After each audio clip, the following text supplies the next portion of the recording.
grazie di questa partecipazione così numerosa. Sono 2 anni che Dario Fabbri manca da Piacenza, ma come gli dicevo è di solito molto amato. Proprio nel novembre del 17 abbiamo svolto un corso con diversi incontri, tra l'altro venne anche il direttore di Limes, Caracciolo. E oggi ritorna appunto a 2 anni di distanza a parlarci di questo bellissimo, secondo me, numero della rivista. Non è ormai l'ultimo, quando abbiamo fissato era l'ultimo, adesso ne è uscito un altro, America contro Iran. Invece il tema di cui io gli ho chiesto oggi di trattare, te racconto anche, e che ha curato direttamente, America contro tutti. 2 anni fa Dario ci ha introdotti alle prospettive interpretative della geopolitica, proprio cercando di adattarle, di applicarle al mondo americano appena dopo l'elezione di Trump. E adesso vogliamo che lui ci spieghi cosa ne è stato del trumpismo in questi 2 anni. L'America davvero appare contro tutti, appare un'America dal desiderio isolazionista, protezionista, minacciosa nei confronti dei prodotti europei, con interventi molto violenti, non soltanto di carattere verbale. Contemporaneamente invece ha un desiderio, almeno espresso, no, di ritornare a casa.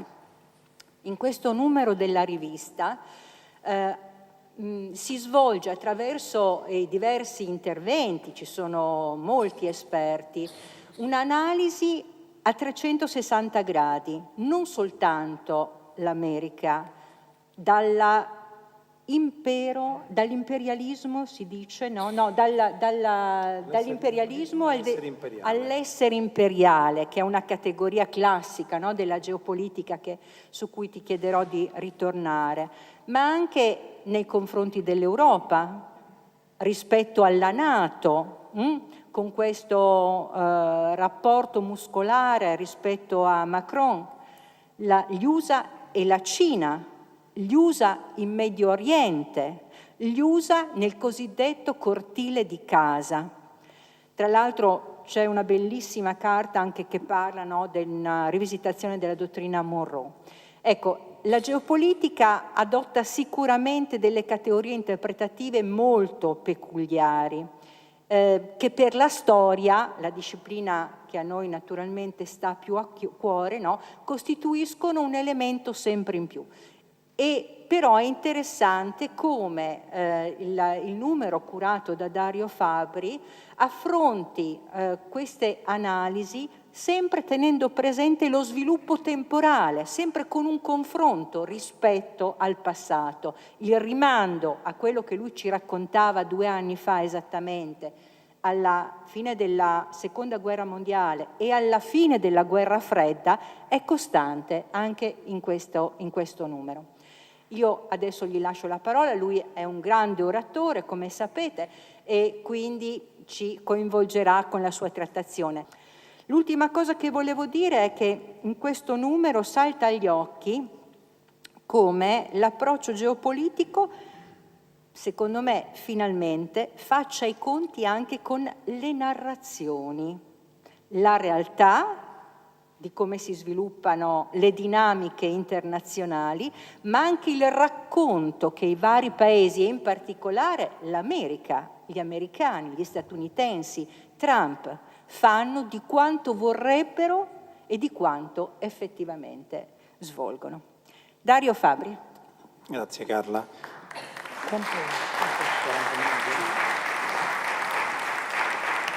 Buonasera a tutti.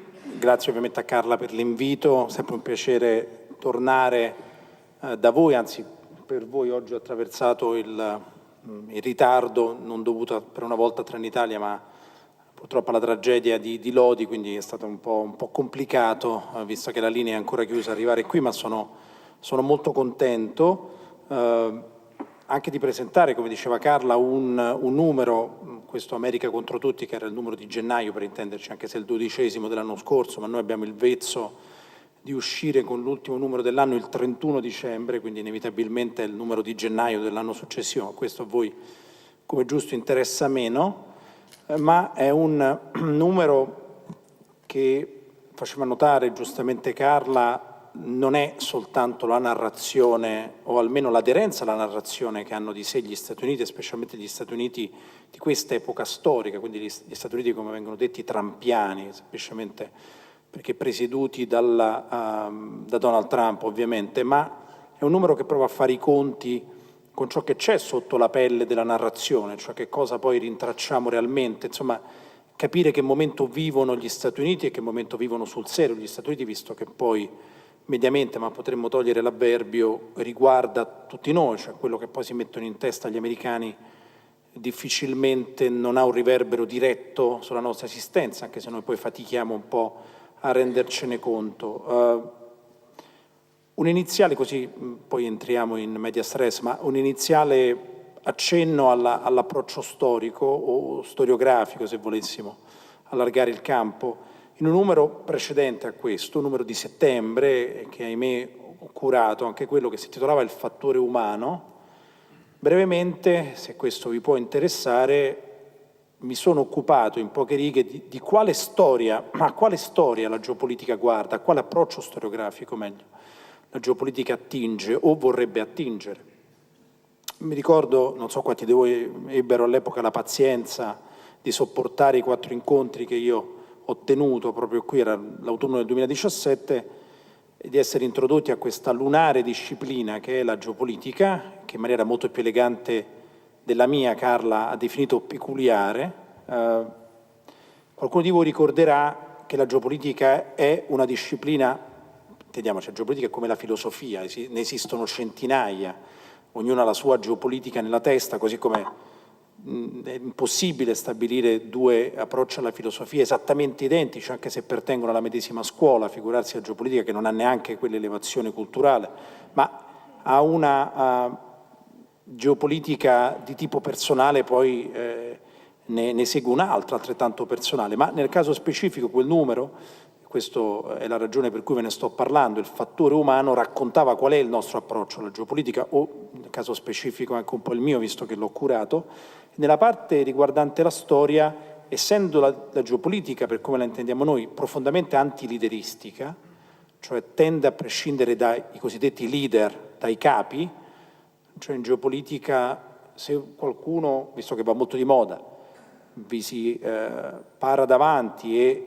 si dice esperto di geopolitica e poi inizia a dirvi vediamo come vanno le elezioni nel paese X, vediamo che cosa farà il leader Y, allora poi ne potremo parlare, di geopolitico c'è molto poco, non solo perché avreste diritto a riavere indietro i soldi se avete comprato un numero di Limes o di qualsiasi altra rivista che vi racconta questa roba, perché questo potete farlo da soli. Insomma, stabilire che dobbiamo aspettare le elezioni, ma lo faccio anche da solo, basta leggere un giornale, ma perché di geopolitico c'è molto poco. Che cosa c'entra la storia con tutto questo? Se la geopolitica è antilideristica, la storia purtroppo, per fortuna, fate voi, spesso lo è molto. Un po' per, specialmente in tempi antichi, inevitabilmente, per il carattere esiguo delle fonti, che riguardano i re, riguardano gli imperatori, riguardano essenzialmente i pronunciamenti dei grandi leader. Insomma, la storia si fa anche con ciò che si ha a disposizione.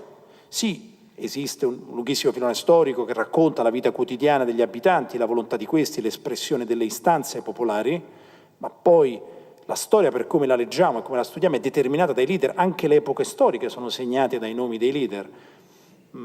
Esiste il periodo di Giulio Cesare, la Francia di Napoleone, insomma gli esempi sono innumerevoli, non vale la pena farli tutti.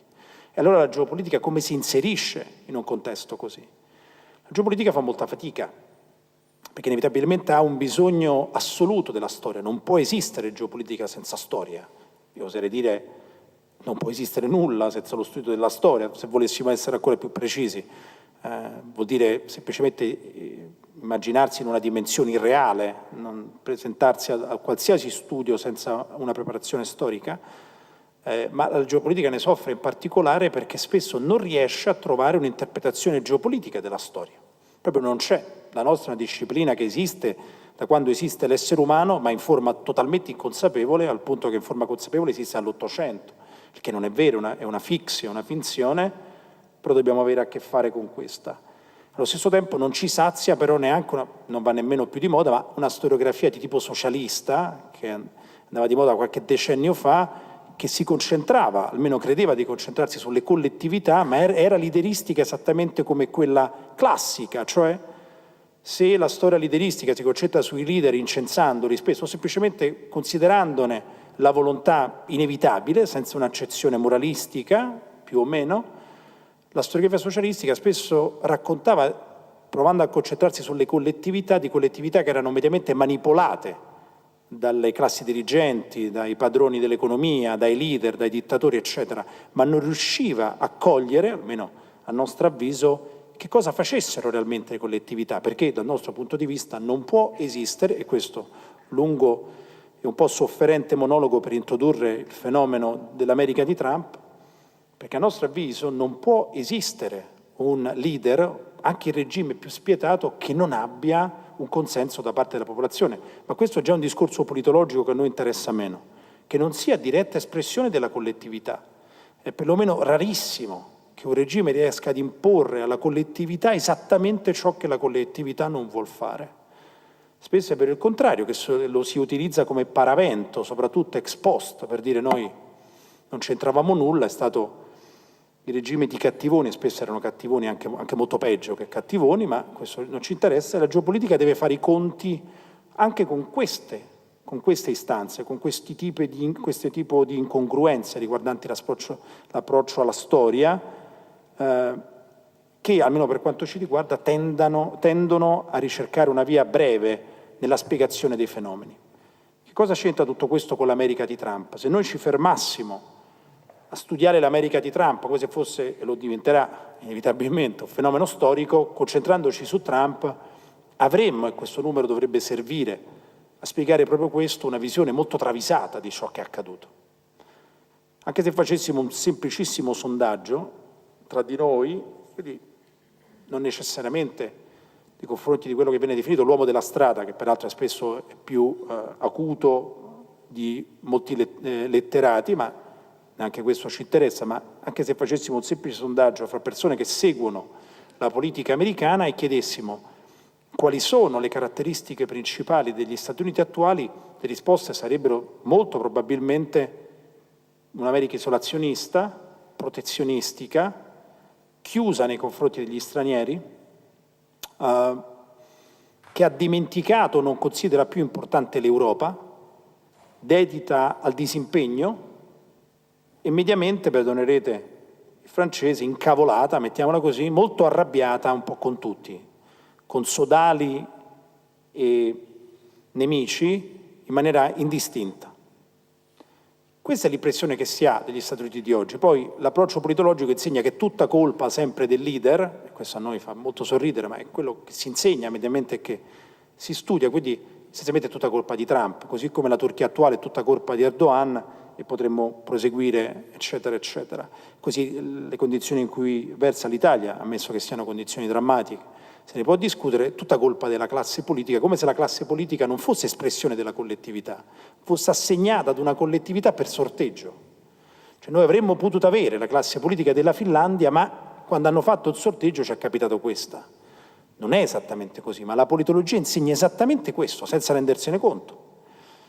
Per cui se l'America di oggi non ci piace, basta aspettare le elezioni di novembre e tifare per il fronte opposto a quello di Trump per immaginarcela totalmente diversa. Quindi sgombriamo già il campo da un paio di asserzioni come queste, visto che ci aspettano, almeno per chi fa il mio mestiere, ma anche per voi, mesi di politica americana in senso elettorale, quindi campagna elettorale, elezioni, eccetera.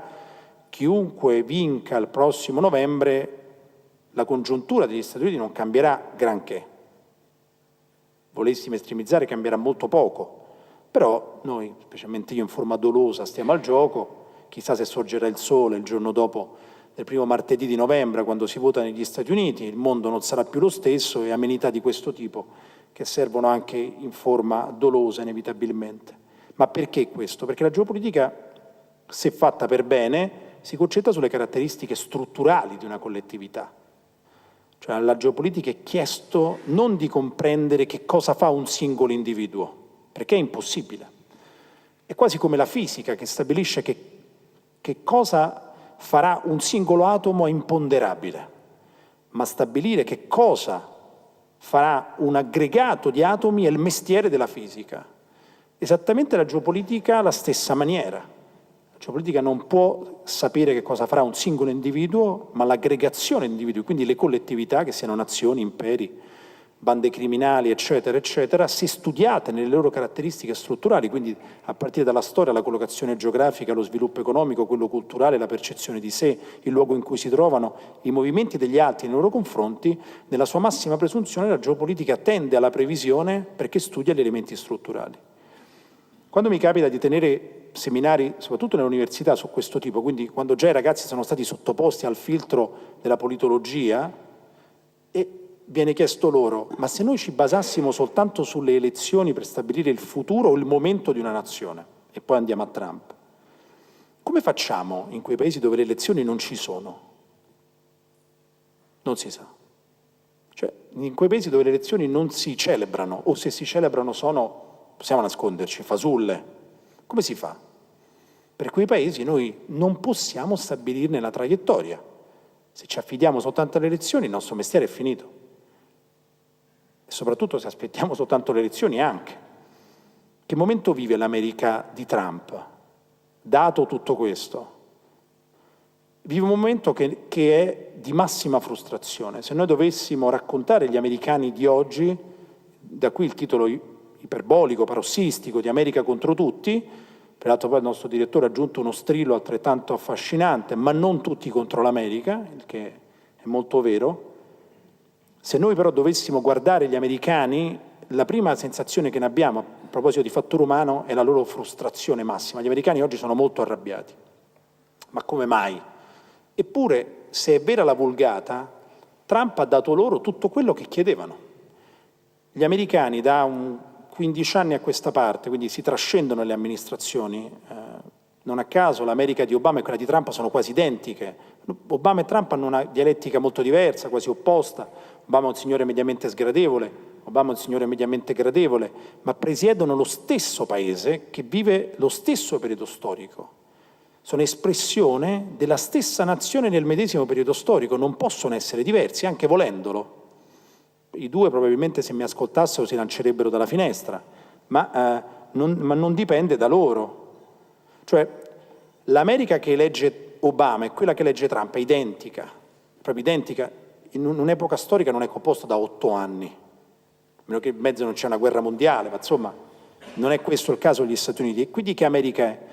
È un'America che ha scoperto la fatica imperiale, ne discutemmo qui, mi ricordo nel 2017, la scopre alla fine del primo decennio di questo secolo. Cioè che cosa scopre? Scopre che essere impero, che peraltro anche di questo mi ricordo parlammo, non è esattamente il paradiso terrestre essere l'impero globale, anzi è una condizione molto onerosa che grava sulla popolazione, non è così conveniente, perché vuol dire uno stato di belligeranza permanente, vuol dire adottare categorie puntualmente antieconomiche, cioè gli Stati Uniti scientificamente hanno perseguito il deficit commerciale. Sul piano economico semplicemente sarebbero uno Stato fallito. Se gli economisti dovessero spiegare gli Stati Uniti, quindi in bocca al lupo, gli Stati Uniti sono un paese che non può esistere, non un paese che non può essere il primo paese del pianeta, ciò che gli Stati Uniti sono, ma proprio non può esistere, ha il più grande debito pubblico della storia da quando questo viene misurato, il più grande deficit commerciale da quando l'umanità lo misura, ed ha un'industria nazionale in netto decadimento da almeno 40 anni. Sul piano economico non solo non può essere il primo paese del pianeta, ciò che è di gran lunga, tutt'oggi, proprio non può esistere. Dovremmo parlare di un caso umano, nel senso di drammatico. E tutte queste categorie, l'America, perché l'impero globale persegue categorie antieconomiche, adesso non rifaremo una lunga e tediosa spiegazione che già più volte sull'Imes, anche qui con voi abbiamo già affrontato, ma avere questo approccio antieconomico crea dipendenza nei satelliti. Essere il colpatore d'ultima istanza crea dipendenza nei satelliti che vendono verso gli Stati Uniti. Rende il dollaro la moneta globale, che è garantita dallo strapotere militare degli Stati Uniti, dal controllo di tutti i mari e di tutti gli oceani, che poi crea la globalizzazione per come la conosciamo.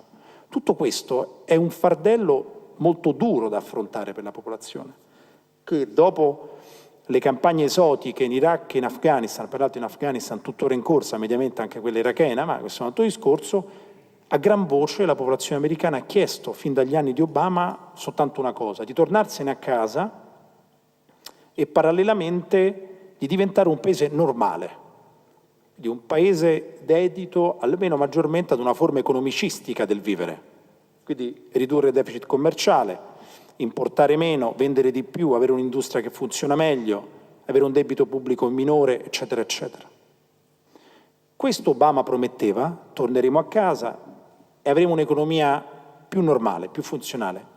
Trump l'ha portato addirittura al parossismo, non solo torneremo tutti a casa, ma non ci impegneremo proprio più nel mondo se potessimo. Quindi l'isolazionismo di cui sopra, imporremo dazi agli altri in modo da azzerare il nostro deficit commerciale e costringeremo tutti gli altri a pagare di più per accedere al nostro sistema, che è composto dallo strapotere marittimo, che poi è la base della globalizzazione. Perché insomma, non lo sapesse, non c'era qualche tempo fa, il 90% delle merci che viaggiano su questo pianeta viaggia via mare. È chiaro che controllare le rotte marittime vuol dire creare un unico mercato globale, che noi chiamiamo globalizzazione, altro non è che l'impero degli Stati Uniti. L'America di questa fase, anche se avesse eletto Hillary Clinton, e di questo parlammo qui in tempi non sospetti, sarebbe stata molto simile a quella attuale, perché le richieste della popolazione americana sono queste.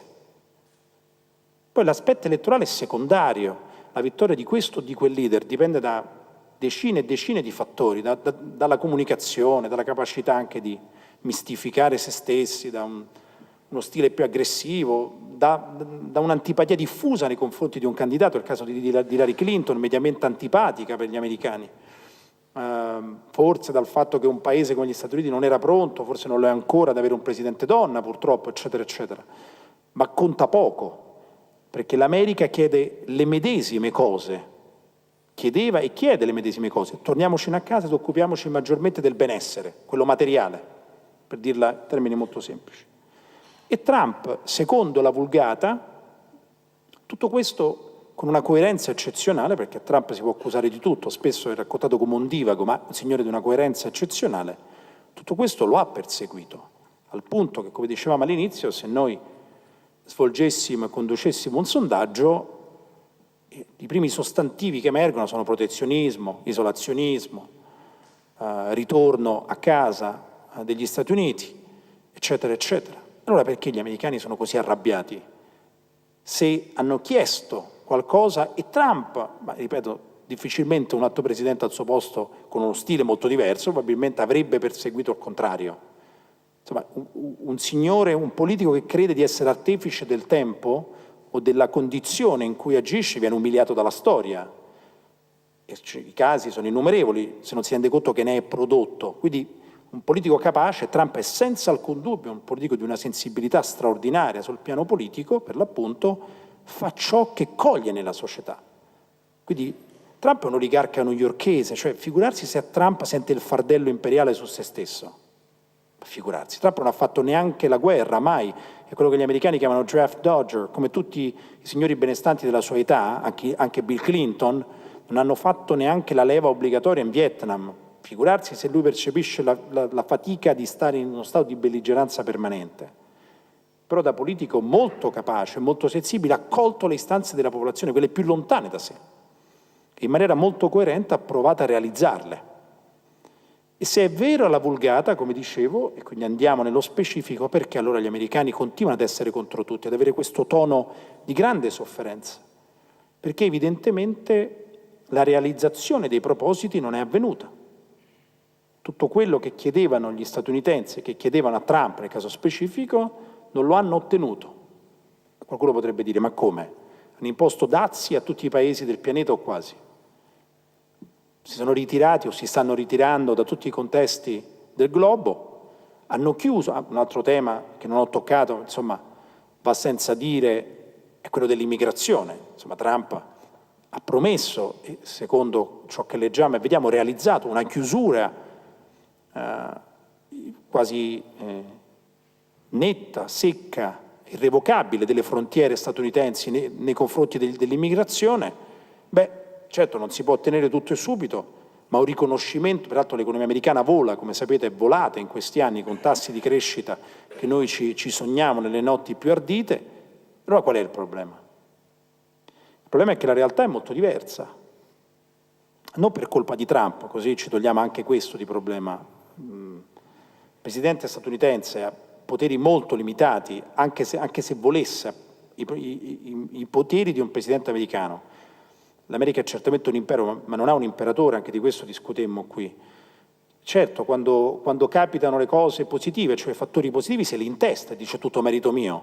È normale, ogni politico lo fa, e poi quando le cose vanno male è tutta colpa sua, ma in realtà se bastasse un singolo individuo a cambiare la traiettoria di una collettività imperiale di 320 milioni di abitanti, campacavallo si direbbe, sarebbe molto molto semplice, e anche lo studio delle cose umane sarebbe semplicissimo.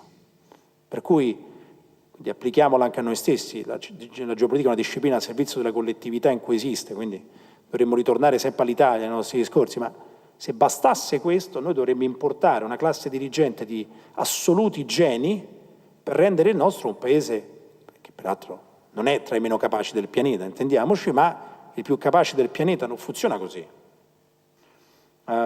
Soprattutto ciò che non è avvenuto, e poi andiamo a vedere che cosa ne è stato delle varie istanze che ho citato. L'America non ha smesso di essere un impero, soprattutto non ha smesso di essere un impero globale. Trump, riducendolo in un algoritmo, in una formula, aveva promesso di far diventare gli Stati Uniti una nazione convenzionale. Lo dice anche Trump, come lo dicevano molti leader prima di lui, simili a Trump: non dobbiamo più essere un impero, gli americani dicono dobbiamo tornare ad essere una repubblica, cioè una nazione, semplicemente. Ovviamente il richiamo, quindi di nuovo alla storia, quella all'antica Roma, la Roma repubblicana è il punto, non solo degli Stati Uniti, ma comunque è il punto di riferimento per tutte le classi dirigenti americane, l'idea di tornare alla Repubblica in senso romano, che poi era un impero, in senso geopolitico, ma questo ci porterebbe un po' lontano, e però in questa contraddizione c'è anche la condizione attuale degli Stati Uniti. Ma perché non ci si può dimettere da impero globale? Perché non si può tornare a casa? Trump risponderebbe dicendo, beh, è tutta colpa dello Stato profondo. Avrete sentito anche questa formuletta molte volte in questi anni, the deep state, come lo chiamano gli americani, che è questa sorta di spettre che ha le mani su tutto e su tutti. Ma che cos'è lo Stato profondo? Sono gli apparati dello Stato federale, le agenzie federali, dalla CIA al Pentagono, al Dipartimento di Stato, con le quali Trump ha ingaggiato uno scontro molto annoso in questi anni. Ecco, c'è una cosa eccezionale di Trump, oltre alla coerenza, è la totale assenza di paura, che forse è inconsapevolezza, questo non lo sapremo mai. Cioè Trump è un signore che dorme discretamente la notte. Io, a differenza sua, se avessi contro la CIA, il Dipartimento di Stato o il Pentagono, la notte avrei più difficoltà a dormire. Lui ha molta meno paura di me, beato lui, ma dà la colpa allo Stato profondo di tutto ciò che non è accaduto. In realtà non è vero. Sì, le agenzie federali americane sono tendenzialmente imperiali, cioè guardano al mondo come alla loro sfera di influenza, anche per organizzazione, per mentalità. Non esistono isolazionisti tout court nelle agenzie federali americane, negli apparati, ecco, chiamiamoli in senso più italiano, americani, ma non basta neanche questo a determinare l'impossibilità di dimettersi da impero. Che cos'è allora? Che poi produce la frustrazione attuale degli americani. E che da impero globale per l'appunto non ci si può dimettere. Ma perché? Perché gli altri anzitutto non ce lo concedono, non ce ne vorranno i nostri amici americani, ma essere impero globale è come essere un grande fuorilegge. È come se un enorme fuorilegge, un grande boss, in una specifica fase della sua esistenza decidesse di ritirarsi in convento e dicesse: io da questo momento voglio condurre una vita borghese, cioè privata, non voglio più avere a che fare con la mia vita precedente, chiudo i miei conti, lasciatemi in pace, io lascerò in pace voi. Non funziona così neanche per il fuorilegge, cioè ti vengono a suonare a casa, Così un impero globale non si può dimettere da se stesso perché i conti aperti sono troppi, sono molteplici. Soprattutto la violenza che lo ha condotto fino ad essere il numero uno è rimasta nella memoria muscolare delle altre collettività. Ed è impossibile che anche il fantasma, nel caso in cui esistesse, è impossibile che questo non sia rincorso dagli altri, anche se si ritira in convento. In termini più geopolitici, una superpotenza che si dimette da sé, scenario implausibile, intendiamoci, ma così per capirci, ma questa è la promessa di Trump, semplicemente viene attaccata da tutte le altre potenze che sentono una condizione estrema di debolezza, che hanno conti aperti in tutti i quadranti del pianeta. Facciamo un esempio concreto. Quando negli anni 90 l'Unione Sovietica implode e la Russia è l'ombra dell'Unione Sovietica, come oggi è l'ombra dell'Unione Sovietica, cioè veramente una costruzione dimidiata, altamente dimidiata dell'Unione Sovietica, e negli anni 90, nella fase di Yeltsin, soprattutto, essenzialmente segnala all'esterno di non essere più l'impero di una volta, di essere concentrata soltanto su se stessa. Beh, non è che gli americani la lasciano in pace, tutt'altro. La aggrediscono soprattutto in quel momento, si sbrigano gli americani a sottrarre a quelli che erano alla Russia, a quella che era stata l'Unione Sovietica, i suoi satelliti dell'Europa centro-orientale, a tirarli dentro la NATO prima che una futura Russia imperiale torni a reclamarli. E gli Stati Uniti trattano quella Russia esattamente come fosse l'Unione Sovietica. Peraltro nel momento in cui una superpotenza, anche globale, è in una fase di dismissione, come tutti i fenomeni storici, nel momento in cui accadono la percezione lucida di questi è rarissima. Se facessimo un altro sondaggio, se avessimo oggi di queste perversioni, quindi ci dedicassimo soprattutto ai sondaggi e ci chiedessimo in questa sala, ma gli Stati Uniti sono in declino? Avremmo probabilmente molte risposte diverse.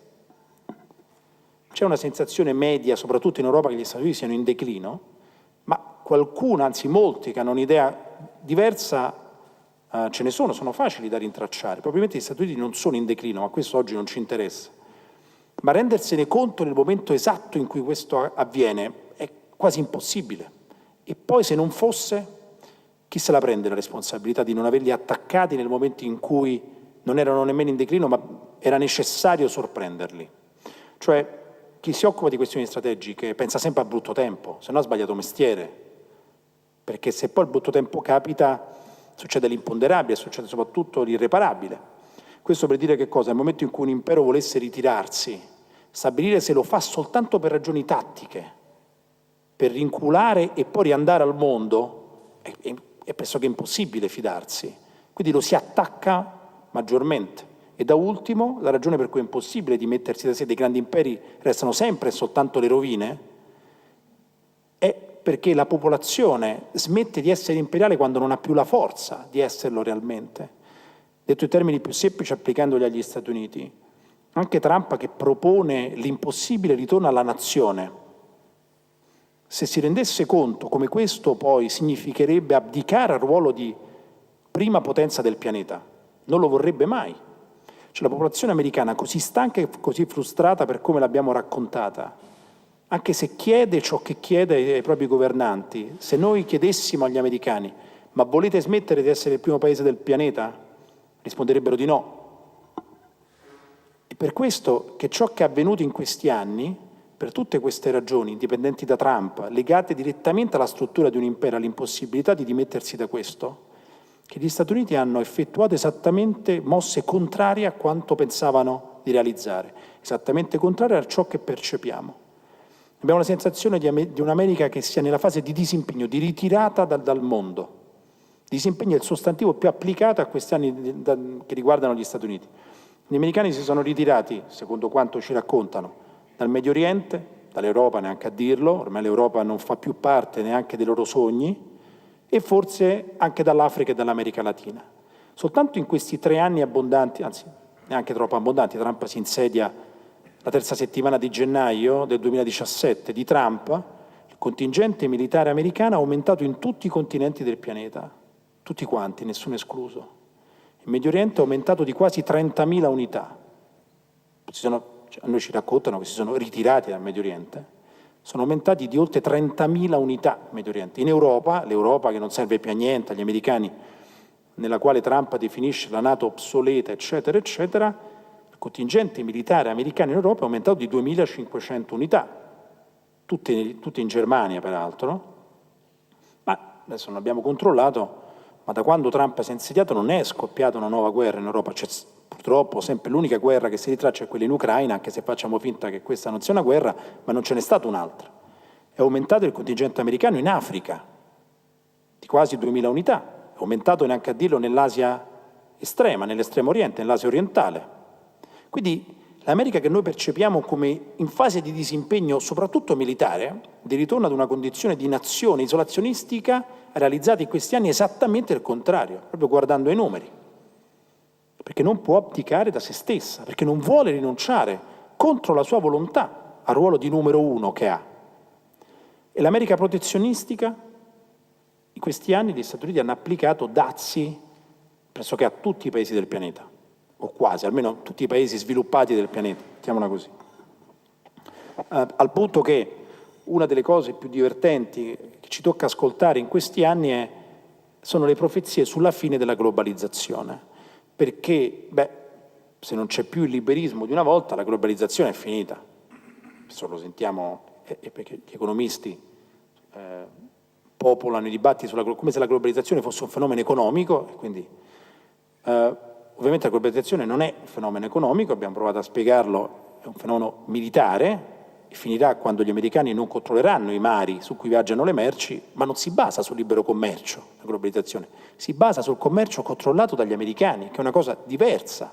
La narrazione della globalizzazione è una narrazione di libero commercio, ma il libero commercio, questo lo sa veramente anche uno studente di liceo, mi auguro, non esiste, perché non esiste da quando c'è Trump, non è mai esistito nella storia dell'uomo, che esiste il libero commercio, non esistono paesi che non applicano dazi a qualcuno, in qualsiasi forma, almeno un dazio, una tariffa c'è, una, per forza. I paesi europei sono i paesi che applicano più dazi del mondo, che sono paesi economicistici, noi lo siamo per eccellenza.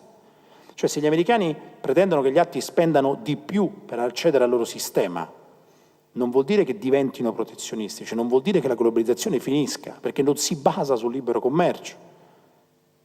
Credo sia fondamentale comprenderlo. E soprattutto, se l'America è diventata protezionistica, come mai in questi anni di Trump il deficit commerciale americano è nettamente aumentato? E come mai il deficit commerciale degli Stati Uniti che Trump prometteva, ma non perché Trump è un folle, perché la popolazione lo vuole, chiede che sia azzerato. Quindi Trump ne propone l'azzeramento, anzi promette che questo passi da deficit a surplus. Come mai è così nettamente aumentato in questi anni ed è aumentato nei confronti di tutti i paesi industrializzati del pianeta? L'Italia ha nettamente aumentato il suo surplus commerciale verso gli Stati Uniti negli anni di Trump, negli anni dei dazi di Trump. Così la Francia, la Gran Bretagna, la Germania, la Spagna, la Cina, il Giappone, l'India, ma potremmo andare all'infinito. Tutti i paesi industrializzati. Ma come mai la Corea del Sud? Perché gli Stati Uniti, indipendentemente dalla loro volontà, e questo era il senso di quel lungo monologo iniziale che ho fatto di matrice geopolitico-filosofica, ma che è la base della nostra speculazione, è impossibile dimettersi da impero globale. Le categorie che lo mantengono si impongono anche sulla volontà della popolazione. Il ruolo di compratore di ultima istanza è la base stessa dell'impero globale, che non può essere distrutta.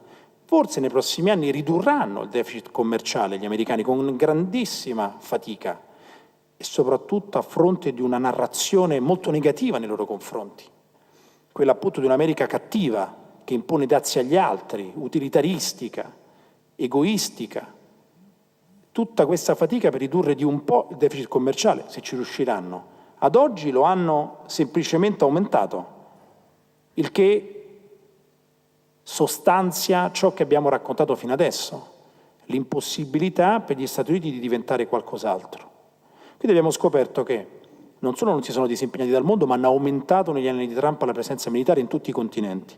Non sono diventati protezionistici, se non nelle intenzioni, ammesso che queste contino, qualcosa conteranno anche, ma hanno aumentato il deficit commerciale nei confronti di tutti i paesi.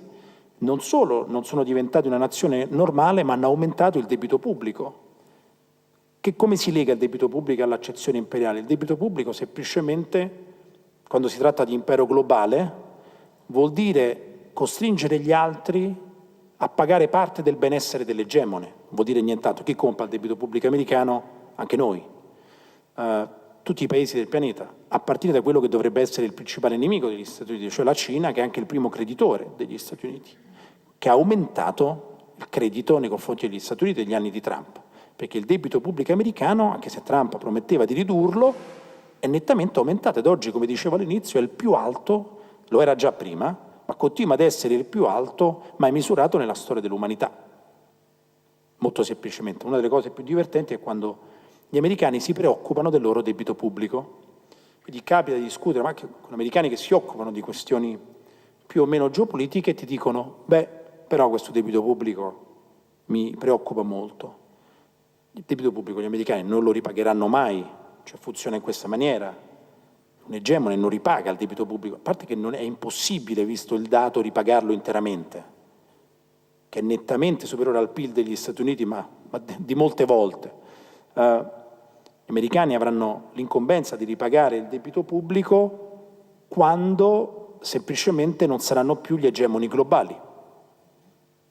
Ma quando non saranno più gli egemoni globali, ripagare il debito pubblico sarà l'ultima delle preoccupazioni per gli Stati Uniti. Quindi preoccuparsene oggi.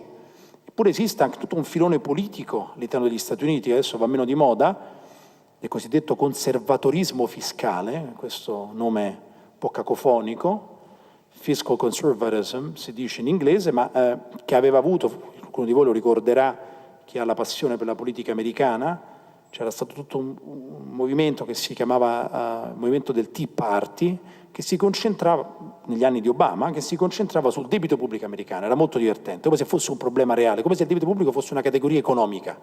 Lo è per l'Italia, non per l'egemone globale,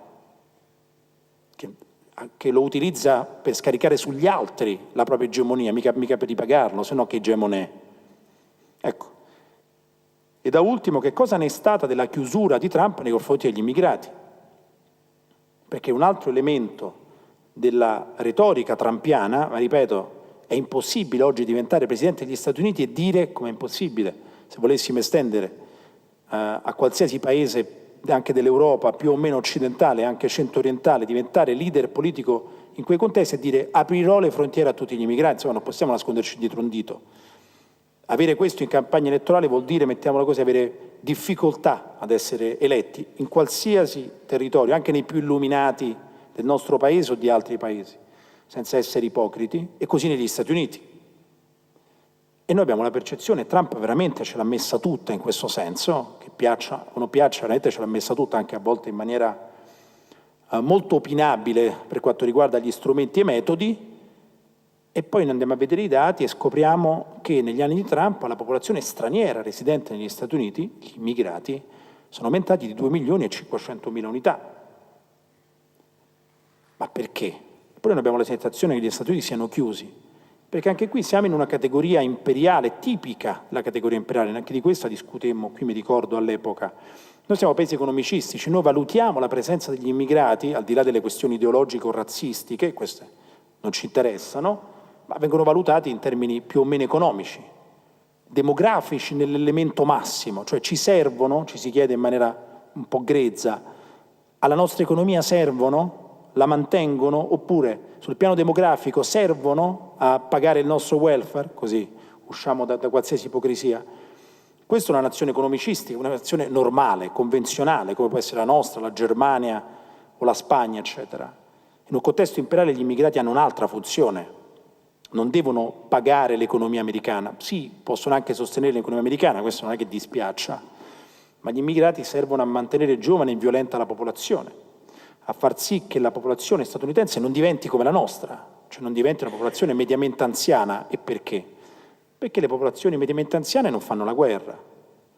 E se è vero, come abbiamo detto agli inizi, che l'impero globale è in uno stato di belligeranza permanente, se l'età mediana della popolazione diventasse la nostra, la guerra chi la fa?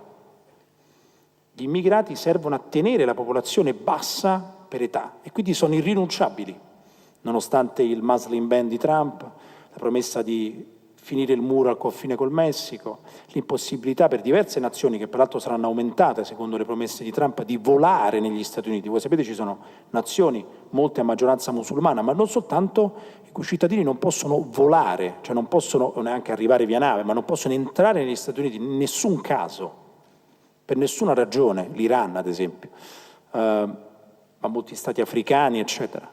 Nonostante questo gli stranieri sono aumentati, perché poi le vie legali, non soltanto illegali, dell'immigrazione americana sono tutte lì. Sì, ristrette da Trump e anche dalle amministrazioni precedenti. In realtà, per esempio, l'amministrazione Obama ha deportato molti più clandestini di quella di Trump, proprio come numeri, molti di più. Questo perché anche Obama, come prova a spiegare, presiedeva la stessa America, non era presidente di un altro paese, sempre lo stesso. Il politico fa ciò che può con gli strumenti che ha nel contesto in cui si trova, se no è un po' fuori dal contesto. Dunque, in conclusione, che cosa dobbiamo aspettarci da questa America?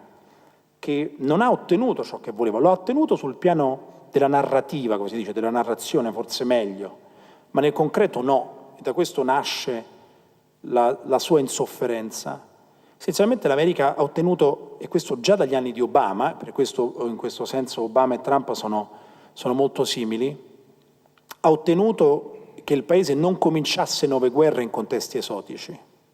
E quindi mi riallaccio alla richiesta di definizione che mi aveva posto Carla tra imperiale e imperialistico. Cioè ha ottenuto, ma perché era proprio nelle cose, fin dagli anni di Obama, ma mantenuto negli anni di Trump, che rimanesse, anche contro la sua volontà, imperiale ma non imperialistica. Che cavolo significa? Abbiamo la sensazione che imperiale siano essenzialmente la stessa cosa, è un po' come tattica e strategia, cioè che differenza fa? Sono concetti molto diversi, ovviamente, della nostra retorica anche politicizzata, fossimo gli anni 70, ma qualcuno c'ha ancora del no all'imperialismo, andava, va ancora di moda. Gli Stati Uniti sono un impero e quindi sono stati anche ampiamente imperialistici. Oggi sono tendenzialmente imperiali e basta. La differenza è molto semplice. Una nazione imperialistica è una nazione che interviene militarmente quando può, perché può. È la più forte e mette i piedi nel piatto, semplicemente perché ne ha la possibilità. Quando una circostanza, una crisi non corrisponde ai suoi desiderata o semplicemente ne teme l'evoluzione, non sa come andrà a finire, interviene militarmente. Spesso scoprendo che poi le conseguenze del proprio intervento sono peggiori delle premesse che lo hanno scaturito. L'imperialismo è esattamente questo. Essere imperiale è qualcos'altro. La fase imperialistica è tipica di una superpotenza adolescenziale che teme profondamente il caos. Quindi vede il caos e interviene, perché non sa che cosa significa, che cosa può accadere. La maturazione imperiale di una potenza, e quindi Roma ancora una volta, è l'accettazione del caos, di più, l'utilizzo del caos a proprio vantaggio. Ed interviene in senso imperiale soltanto quando deve, non quando può.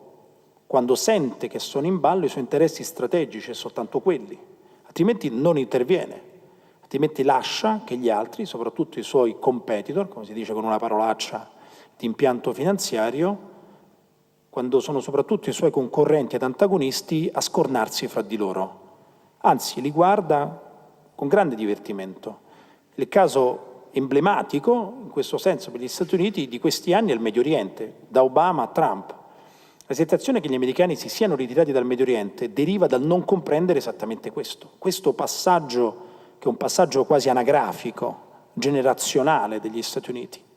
Fino a qualche anno fa, soprattutto in una fase di incontinenza emotiva come quella successiva all'11 settembre, gli americani si sono ritrovati ad invadere l'Iraq e a rovesciarne il regime per ragioni soprattutto emotive, di rabbia. Adesso lo staremo qui ad elencare, non c'entra niente il petrolio, quindi e che avrebbe reso più logico il tentativo, ma oggi non ci interessa. Adesso invece guardano soprattutto al Medio Oriente, che non è una regione strategica per gli Stati Uniti in quanto tale, lo guardano da bordoring, contenti di vedere gli altri intervenire al loro posto, perché l'obiettivo americano in Medio Oriente è evitare che uno soltanto di questi ne diventi egemone. E per ora le cose vanno benissimo. Questo approccio così cinico americano, che è profondamente imperiale ma non imperialistico, è almeno qualcosa che la popolazione ha ottenuto, inconsapevolmente. Non è che l'opinione pubblica americana è un'esperta di questioni strategiche, ma nemmeno Trump, nemmeno Obama. le collettività fanno ciò che possono attraverso l'istinto, ma l'istinto corrisponde a queste categorie, inevitabilmente, e noi abbiamo la sensazione, noi in senso allargato, non proprio noi fortunatamente, che gli americani se ne siano andati dal Medio Oriente, poi scopriamo che sono 30.000 in più, ma non intervengono, che è molto diverso.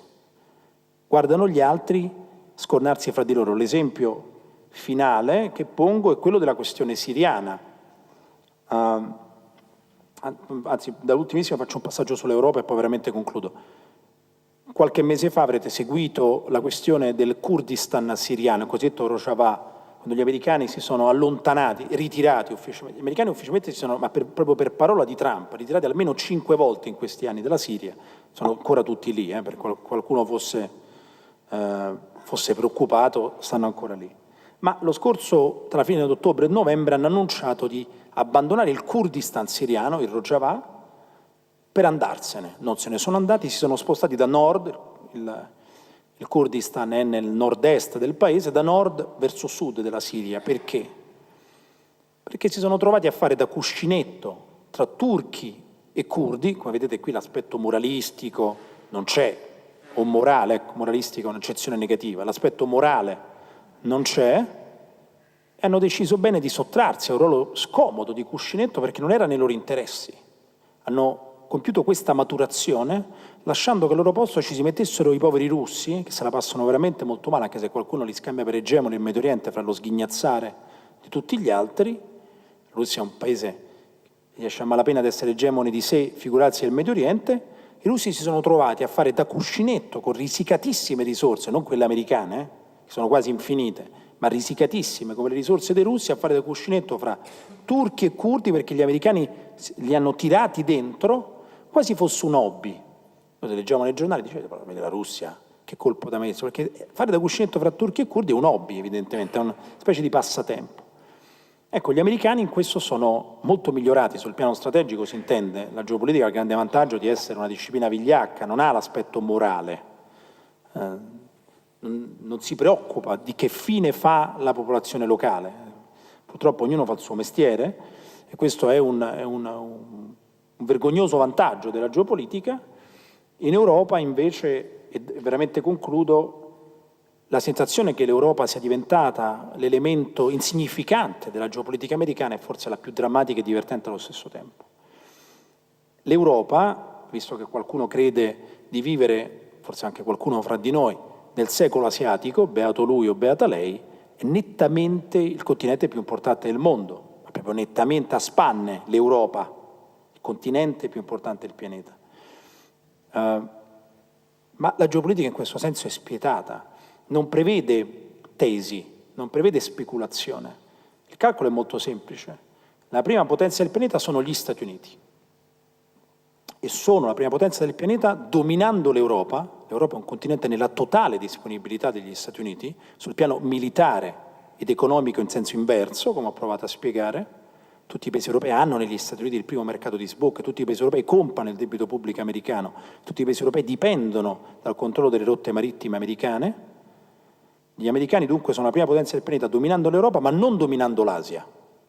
Allora com'è possibile che l'Asia sia il continente più importante del mondo? Non si sa.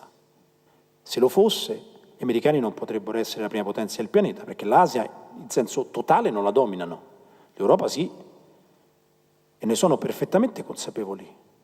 Se no noi poi non capiamo quando Trump bleffa che chiede agli europei di pagare di più, questo sì perché torniamo alla fatica degli americani che dicono agli europei pagate di più per la vostra difesa, e dice se no ce ne andiamo. Qualcuno gli crede, dice beh se ne va perché l'Europa non conta più niente, che è il continente più importante del mondo. Poi però non capiamo perché quando Macron, che è un simpatico furbacchione, che queste cose le sa, a differenza di Alice di una famosa canzone, e dice beh la NATO è morta, cerebralmente, e lì Trump si arrabbia molto. Ma come, ce l'hai detto tu, che era obsoleta? L'Europa è talmente importante, e questo mi ricordo, ne discutemmo qui, quando dicemmo, non tanto qui, ma anche lo scrivemmo in modo pubblico, che era impossibile che l'America aprisse alla Russia, che era l'elemento, una delle promesse di Trump. Trump ce l'ha messa veramente tutta, ci ha rischiato l'impeachment per aprire alla Russia. Noi dicemmo, come anche Obama proponeva di aprire alla Russia, dicemmo che era impossibile, la ragione per cui è impossibile che gli Stati Uniti facciano la pace, quindi mettiamo con un tono un po' ecumenico con la Russia, è proprio l'Europa. Gli americani hanno la sensazione che se aprissero alla Russia perderebbero il controllo totale sull'Europa. Ed è per questo che non aprono alla Russia, questo ai noi, visto che riguarda molto l'Italia, questa non decisione americana, che non accadrà anche nei prossimi anni, perché l'Europa resta il continente più importante. Non esiste un continente che ha come l'Europa la concentrazione di capacità, ricchezza e status culturale che ha l'Europa. E gli americani non possono farne a meno e pensano che se aprissero alla Russia, cioè se la legittimassero, se la spogliassero del ruolo di nemico, a cui peraltro gli europei credono soltanto nella parte centro-orientale, non noi, ma da molto tempo, questo consentirebbe alla Russia di estendere la sua influenza almeno verso una parte del continente e di diminuire quella americana, di diluirla perlomeno, e soprattutto vedrebbero tedeschi e russi toccarsi, che è l'incubo per eccellenza degli americani. Quindi quello che è accaduto in questi anni, almeno quello che abbiamo provato a dimostrare in questo numero, è qualcosa di molto diverso rispetto alla sensazione che si ha degli Stati Uniti, perché prescinde la volontà stessa del popolo americano, che poi ne determina la frustrazione, di qui America contro tutti, che ne segna il mancato compimento di una volontà che è stata affidata, in questo caso a Trump, prima era stata affidata a Obama, e che si è realizzata soltanto parzialmente per contingenze strutturali che hanno impedito la realizzazione, per l'appunto, delle promesse elettorali e soprattutto, è questo che ci interessa di più, di quanto la popolazione va chiedendo e che chiederà anche a novembre, anche al prossimo presidente, che sia Trump o qualcun altro, che forse cambierà narrazione nel caso di un altro presidente, ma che dovrà realizzare i medesimi obiettivi, probabilmente senza riuscirci fino in fondo. Io mi fermo e, come diceva Carla, se ci sono domande, molto volentieri. Grazie.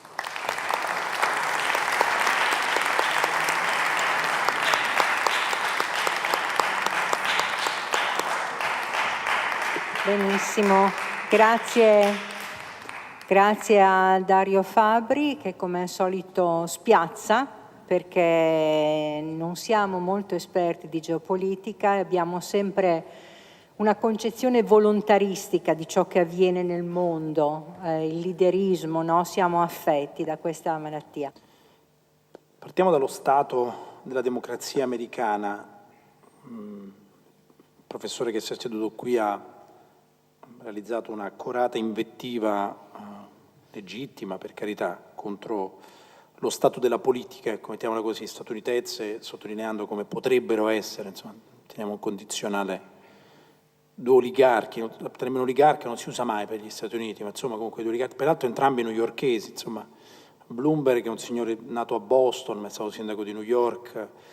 Questo non è un dettaglio, mediamente nella politica americana i newyorkesi non hanno mai contato quasi nulla, cioè prima di Trump l'ultimo presidente newyorkese è stato Roosevelt, quindi bisogna andare veramente molto indietro, perché non sono mai stati capaci i newyorkesi di percepire l'anima profonda di quella che viene detta appunto l'America profonda, questo aggettivo viene spesso abusato, invece adesso abbiamo, almeno sembrerebbe, uno sicuramente Trump, vedremo se riuscirà anche Bloomberg ad ottenere in quel caso la nomination democratica, due signori newyorkesi che potrebbero aver inteso molto bene le istanze dell'America profonda, e c'è questo piccolo cambiamento.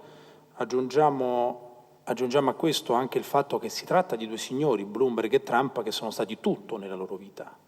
Entrambi nascono di un altro partito, Trump è stato democratico, Trump è newyorkese, quindi è stato soprattutto democratico nella sua fase iniziale, poi è diventato repubblicano, realizzando un'opera ostile sul partito che ancora oggi nel suo establishment, come si dice, se potesse lo metterebbe sotto con la macchina. Bloomberg è stato prima democratico, prima repubblicano, poi indipendente, adesso democratico. Quindi questo per dire che cosa? Non prendiamo troppo sul serio la politica americana. Sembra che anche di questo parlammo qui all'epoca, in un paese come il nostro, non soltanto il nostro, non dobbiamo avere troppa commiserazione di noi stessi, anzi. Mediamente nei paesi europei la sensazione che la politica sia molto importante fa parte della nostra cultura, molto meno di quella statunitense. Detto in termini più grezzi, ce ne occupiamo molto più noi degli americani, della loro politica, non della nostra, quello sarebbe scontato. Gli americani non sanno neanche chi sia il leader italiano, ammesso che oggi ce ne sia uno, ma di certo sanno meno della loro politica di quanto noi ce ne occupiamo. ad esempio, viene in mente Buttigieg, questo giovanissimo ex sindaco di South Bend. Il mio direttore, che è un grande tifoso della Roma come me, mi faceva notare l'altro giorno che South Bend vuol dire curva sud, e quindi è stato sindaco di curva sud, che trovo un elemento bizzarro. Ma gli americani non sapevano letteralmente chi fosse, ma ancora più importante non lo sanno neanche oggi. Cioè, i sondaggi che vengono effettuati in queste ore negli Stati Uniti, la stragrande maggioranza della popolazione non l'ha mai sentito nominare, eppure si è aggiudicato il caucus dell'Iowa. Gli americani votano di martedì, come avrete notato. C'è un giorno feriale affinché non ci vada nessuno, proprio letteralmente, non è una battuta. I padri fondatori americani lo scelgono per questo motivo. I padri fondatori americani temevano profondamente la politica, erano signori di fine Settecento, elitisti, temevano fortemente la politica, quindi non prendiamola troppo sul serio. Bisogna registrarsi per votare negli Stati Uniti, non è che uno si sveglia la mattina il giorno delle elezioni e va a votare. C'è un diaframma tra il voto e sé, perché si ha la sensazione, e questo è la base dell'elemento geopolitico, l'America è un paese geopolitico per eccellenza, che poi la collettività fa ciò che deve indipendentemente dalla politica. Cioè non attribuiamo le colpe o i meriti dell'America alla politica. La mia narrazione di ciò che capita oggi agli Stati Uniti non può essere anti-americana, perché non esiste questo nell'accezione geopolitica. Certo, siamo esseri umani, abbiamo le nostre simpatie, ma se io ne dovessi scegliere una è proprio la simpatia per gli Stati Uniti. Ma le collettività fanno ciò che possono. Non si può pretendere troppo dagli esseri umani, almeno a mio avviso. Mi rendo conto che è un pessimismo che oggi non è al centro del nostro dibattito, ma non prendiamocela con la politica americana se l'America non è esattamente ciò che volessimo, e di più. Se l'America fosse democratica come noi la immaginiamo, non sarebbe l'egemone globale. E non crediamo che il regime politico sia la causa di una traiettoria geopolitica. Cioè, l'egemone globale oggi è comunque una democrazia. Gli Stati Uniti, bene, male, a volte più male che bene, sono senza dubbio una democrazia. Non sono la Corea del Nord, non sono neanche la Russia. Sono certamente un paese democratico, ma sono l'egemone globale, ma da decenni. Cioè non c'entra nulla il regime politico con la traiettoria di un paese. L'egemone può essere una dittatura come una democrazia, perché poi soprattutto il regime, per intenderci, a che cosa serve? Il fattore umano, che è la base della nostra accezione geopolitica, ci costringe a riportare agli esseri umani l'elemento della collettività. Perché non può essere esattamente democratico come la immaginiamo una società, una collettività che punta al primato globale? È come un essere umano che ha in testa un'ambizione smoderata, che vuole diventare il numero uno in un campo specifico. È inevitabilmente una persona violenta, non violenta con le mani, violenta come atteggiamento, anzitutto su se stesso. Non dorme la notte, studia ore e ore, studia le mosse degli altri, allontana gli affetti, perché è troppo concentrato sulla sua ambizione.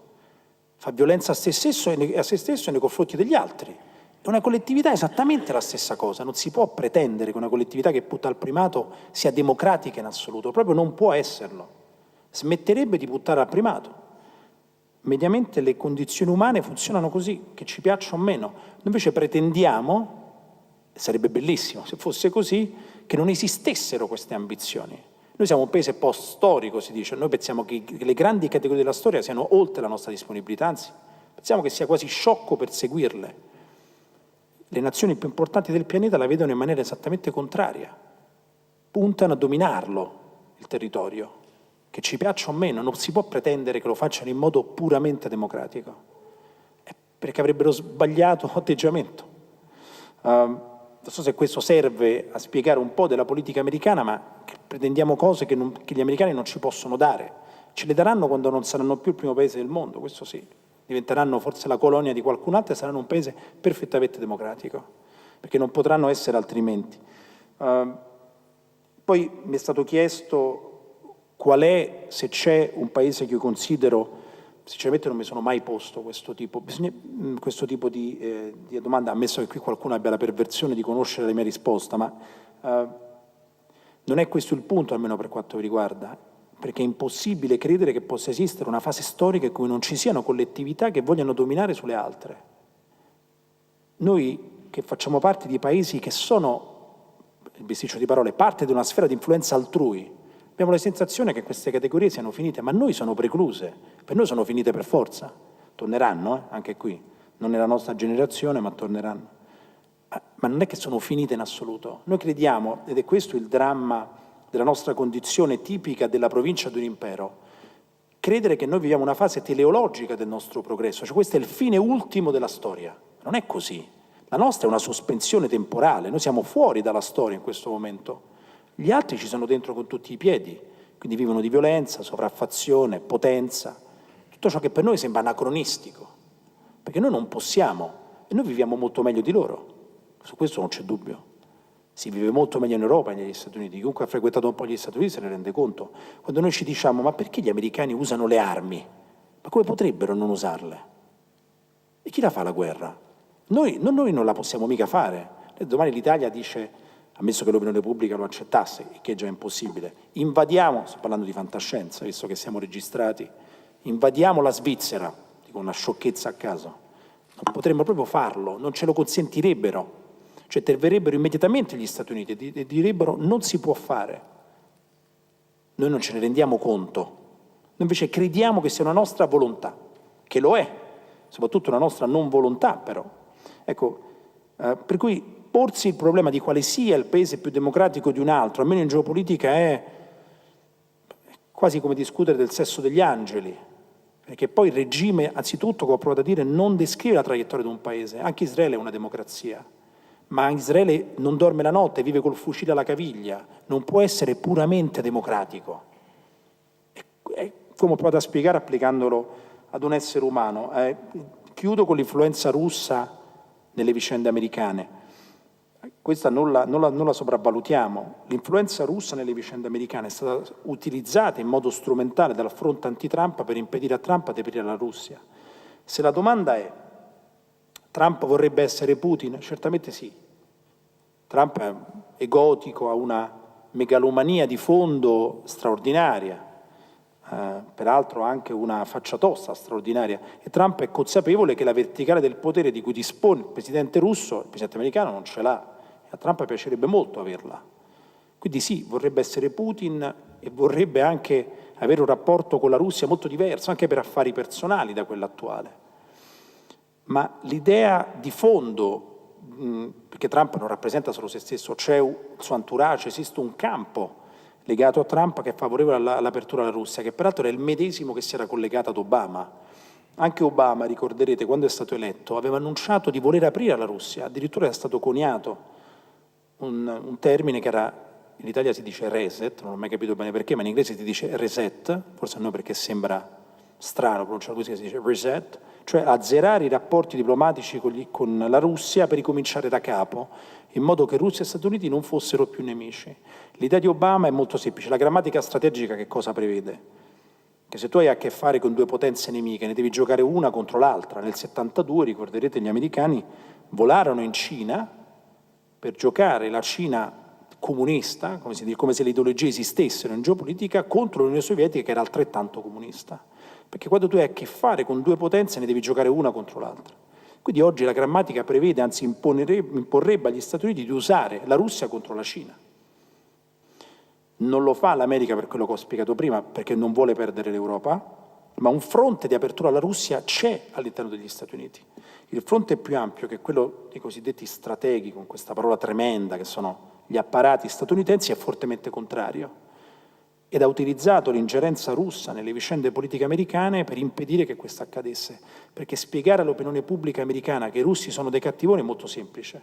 Parliamo di un'opinione pubblica che è cresciuta, le nuove generazioni un po' meno, ma l'opinione pubblica in suo senso centrale, nel senso anagrafico centrale, è cresciuta con la Russia, che all'epoca era Unione Sovietica, come nemico, come villano, come si dice, con un latinismo in inglese classico. Quindi non sopravvalutiamo una collettività di 320 milioni di abitanti non vota mica perché su Facebook c'è scritto che Putin è bello. Peraltro c'è stato raccontato del motivo che gli americani neanche votano. Cioè, anche sopravvalutare le elezioni americane è fuori dal mondo. L'America tende a non votare, proprio perché ha sempre fatto a meno della politica per le ragioni che ho provato a spiegare. Quando vota non vota per ingerenza russa, che subisce molto lontanamente, la segue talmente poco la politica, figurarsi se segue l'ingerenza russa sulla politica che non segue. Cioè siamo veramente in un ambito di pura strumentalizzazione. ed anche, lasciatemelo dire, veramente concludo, molto elitista. Cioè credere che quando l'opinione pubblica faccia qualcosa che non ci piace è cretina, o qualcuno l'ha manipolata, è necessario sempre, anche alle nostre latitudini. Questo sempre, e accadrà sempre, al punto che, come diceva un noto politico inglese, il bello delle elezioni è farle in continuazione, finché non emerge il risultato che ci piace, cioè che è essenzialmente l'obiettivo principale. Come veramente concludo, visto che siamo in periodo di primarie, non prendiamo sul serio le primarie americane, che sono veramente l'elemento di fixio per eccellenza, sono molto informali, ecco, mettiamole così, molto informali. Ma anche le procedure di voto negli Stati Uniti, anche quelle generali, sono molto informali. Vi lascio con un aneddoto di un presidente, questo sì molto capace, ammesso che questo conti, fra i leader, che era Johnson, presidente statunitense texano peraltro, che dopo essere stato eletto con famosissimi, straprovati brogli, alla sua prima elezione al congresso, un giorno si ritrovò a visitare Austin, che è la capitale del Texas, e passò davanti al cimitero di Austin con la macchina. Quello sarebbe stato presidente degli Stati Uniti, si girò e salutò con la mano il cimitero. E stupito il suo principale collaboratore chiese a Johnson perché mai salutasse il cimitero. E Johnson rispose: saranno anche morti, ma di certo possono votare. Ecco, la politica americana è molto questa, perché persone decedute a migliaia avevano votato per Johnson, con brogli evidentissimi, provati dagli storici, eccetera. Io mi concentrerei, e veramente chiudo questa inutile filippica, non sulla politica americana, ma sullo studio delle sue caratteristiche strutturali. L'America smetterà di essere così antipatica e cattiva, come ci sembra, anche se, come ci ha ricordato giustamente il Signore, non perché ci volesse bene, ma comunque ci ha liberato da una sorte senza dubbio peggiore, molto peggiore di quella attuale, smetterà di essere quella che è quando la sua collettività non ce la farà più, o quando un'altra collettività, chiamata la nazione impero, si imporrà su questa. Non sarà la forma politica degli Stati Uniti a determinare la traiettoria, perché ne è la conseguenza. Il regime politico di una collettività è la conseguenza, è l'espressione di sé. Non è mai la causa, il principio di causalità è sempre inverso, ma in Italia è molto difficile da spiegare, perché l'aspetto politologico è facilmente intellegibile. E io credo che questa sia quasi una battaglia persa, cioè ci ritroveremo tra qualche anno ancora a dirci però se fosse stata eletta Hillary Clinton oggi saremmo tutti meglio. Forse sì, ma l'America sarebbe identica, veramente identica.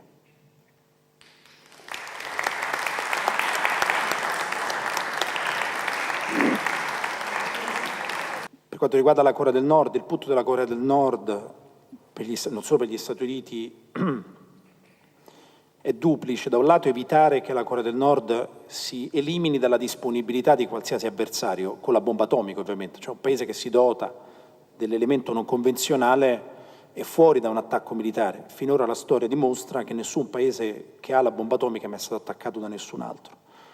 Dall'altro lato la Corea del Nord ha un ruolo molto più tattico, una funzione meglio, molto più tattica per gli Stati Uniti. Cioè gli Stati Uniti che stanno realizzando sul piano tattico, avrete notato, il cosiddetto contenimento della Cina in Asia, cioè questo arco di respingimento attraverso soprattutto i mari rivieraschi cinesi, che un po' come si faceva sulla terra con l'Unione Sovietica, che dovrebbe soffocare la Cina, ma è tutto marittimo come contenimento. Il passaggio da contenimento marittimo a terrestre per gli americani dovrebbe avvenire in Corea del Nord, perché la Corea del Nord, avrete notato, confina con la Cina, attraverso un fiume che è il fiume Yalu, che è il confine tra la Corea del Nord e la Cina. Quindi gli americani hanno un atteggiamento, Trump c'entra poco, cioè in tutti questi dossier, così ci capiamo, non dobbiamo immaginarci un presidente che arriva alla Casa Bianca con degli incartamenti e dice qui ho la mia posizione sulla Corea del Nord, ma non sa neanche dove sta, ma non è un'iperbole. Il presidente americano mica lo sa precisamente sul planisfero dove sta la Corea del Nord, ma neanche Obama lo sapeva. Cioè, ma nessun politico, non so se chi di voi ha mai avuto il privilegio di discutere, i politici che hanno veramente cognizione sono rarissimi di questa roba, fanno un altro mestiere, cioè i politici si occupano ed è un mestieraccio, di capire che cosa pensa la pancia della collettività che dovranno rappresentare, e spesso non ci riescono. Quindi Trump non è che avesse, la premessa però ci serve, se no tutto lo abbiamo detto fino adesso, viene a cadere, non è che Trump avesse un'idea da applicare alla Corea del Nord, ci sono gli apparati che se ne occupano, questo sì, che pensano alla Corea del Nord nella duplicità che ho provato a raccontare. Quindi da un lato assisteremo in questi anni, indipendentemente da Trump, ad una forma di seduzione nei confronti della Corea del Nord, per tirarla verso di sé, per evitare da un lato che sviluppi la bomba atomica, quindi con delle sanzioni, dall'altro lato con una forma di seduzione per far sì che l'atteggiamento della Corea del Nord verso gli Stati Uniti sia un atteggiamento di apertura, comunque simpatetico, perché l'idea massima, almeno nei sogni più erotici degli americani, è quella di stabilirsi sul fiume Yalu, cioè di trasferire il contenimento da marittima a terrestre nei confronti della Cina. E non dimentichiamoci che il fiume Yalu è la linea rossa per la Cina, non di questa amministrazione. Durante la guerra di Corea, primi anni 50, Mao ha sacrificato il suo figlio prediletto affinché gli americani non arrivassero al fiume Yalu. Gli americani all'epoca mascherati da forza onusiana, che era molto divertente. Quindi Trump o non Trump, nei prossimi anni gli Stati Uniti manterranno questo atteggiamento nei confronti della Corea del Nord, carota e bastone, nel tentativo di non farle avere definitivamente l'ordigno nucleare, o almeno di far sì che la Corea del Nord non lo possa porre su una piattaforma missilistica, cioè che non lo possa utilizzare.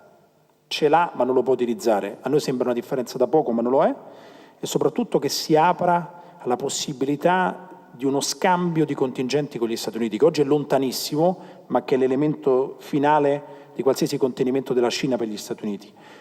Mi ricordo la seconda, il Venezuela è la terza, il secondo paese all'Iran. Anche qui l'Iran, gli americani hanno la strategia applicata al Medio Oriente che è la stessa da almeno 50 anni a sta parte, cioè come tutte le potenze egemoni, secondo la grammatica strategica, si muovono per impedire che un solo soggetto domini il continente d'appartenenza. Perché se un soggetto, cioè se una nazione o un impero domina il continente d'appartenenza, poi può guardare oltre, quindi può minarne, in questo caso degli Stati Uniti, l'elemento globale. Quindi anche in Medio Oriente l'America è attiva da sempre per impedire che uno Stato, una nazione, chiamatela come volete, locale, diventi l'egemone della regione. Da molti anni, dal 79 soprattutto, e poi sono ossessionati dall'Iran. Probabilmente l'Iran non ha di queste capacità di dominare il Medio Oriente, ma vagliela a spiegare agli americani. Questo diventa molto difficile, anche perché gli americani, un po' come noi, non comprendono bene la dimensione della rivoluzione iraniana, che è essenzialmente una rivoluzione borghese, cioè socialista ma fatta da borghesi. Tutte le rivoluzioni comuniste erano borghesi, anche quella sovietica erano fatte da borghesi, però comunisti, anche quella iraniana, però quindi esattamente come quella americana, rivoluzione borghese, ma che non ha portato alla separazione tra Stato e Chiesa. E questo per noi è comprensibile. Noi la rivoluzione francese americana ha determinato questo, in Iran no, quindi già non riusciamo ad orientarci sul piano filosofico, gli americani meno di noi, e sono ossessionati dall'Iran. Quindi che cosa fanno con l'Iran? Costringerlo al tavolo delle trattative, evitare che l'Iran diventi egemone, costringendolo a rinunciare ad una buona parte della sua sfera di influenza, soprattutto a quella che chiamano mezzaluna sciita, che è una sorta di lirismo inventato dal re della Giordania, ma che indica una sfera di influenza che dall'Iran va al Mar Mediterraneo. Quando gli americani più o meno furono contenti dell'avvento dell'insurrezione sunnita, quello che noi chiamavamo Stato islamico, che era molto divertente, e si convinsero che l'Iran avrebbe avuto molto, per chi non lo sapesse, immagino tu, l'Iran è un paese sciita, ma non perché la confessione conti granché, figurarsi. L'Iran è sciita perché ha abbracciato l'Islam, ma l'ha abbracciato dal suo punto di vista, cioè sì, diventiamo musulmani, ma da persiani, quindi il nostro Islam è diverso da quello degli arabi, e nel caso specifico l'insurrezione sunnita è antipersiana perché araba sunnita. All'epoca gli americani si erano convinti che il cosiddetto Stato islamico avrebbe costretto l'Iran ad occuparsene per molti anni, ad impantanarsi tra Siria ed Iraq per molti anni, senza quindi poter diventare egemone. Per questo firmarono la tregua nel 2015 mascherata d'accordo sul nucleare.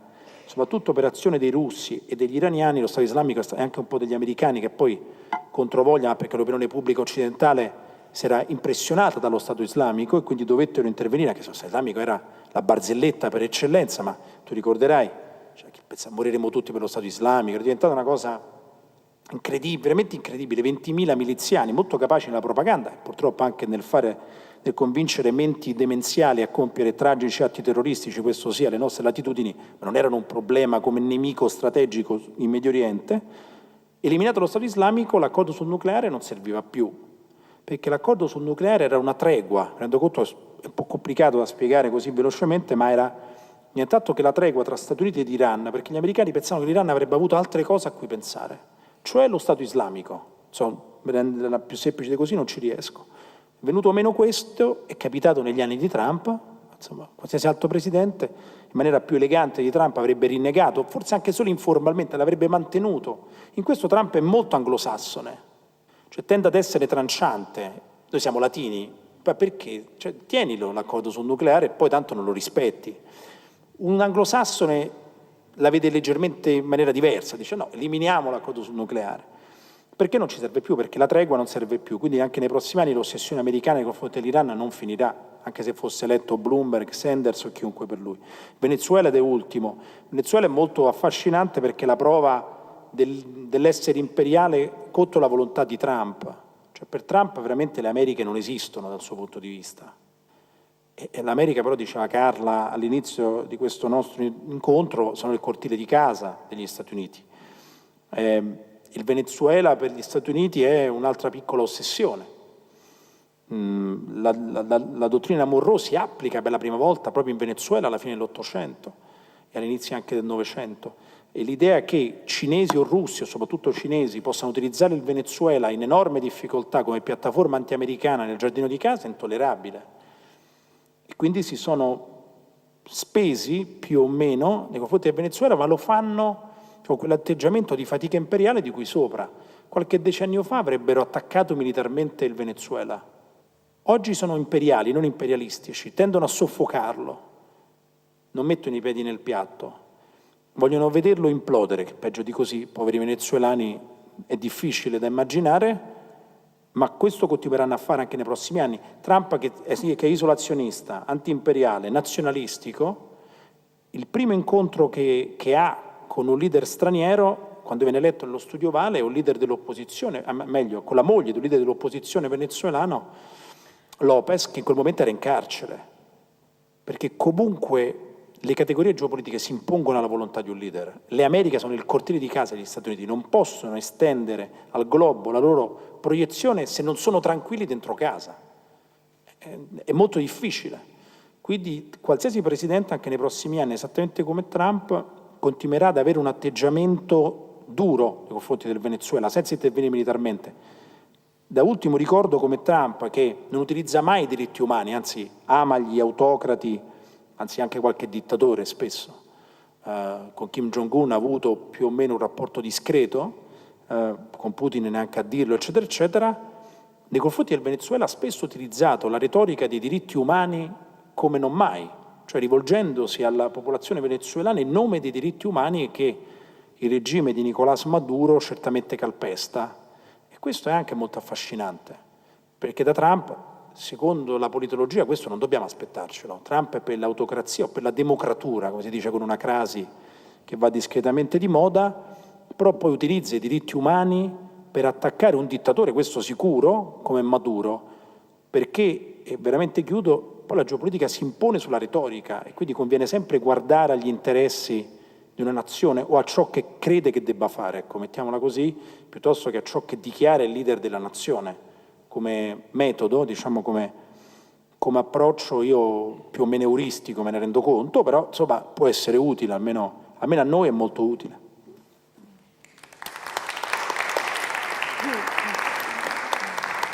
Bene. Ringraziamo davvero Dario Fabbri. La prossima settimana sarà di nuovo lui, vero, a Radio Tremondo? Sì. Tutte le mattine sulla Radio 3. E io penso che questo incontro di nuovo non ci lasci indifferenti, un richiamo forte all'analisi geopolitica, vale a dire un'analisi antiretorica della realtà, che io credo che possa essere di grande insegnamento per orientarci nel leggere il tempo presente. Grazie e alla prossima.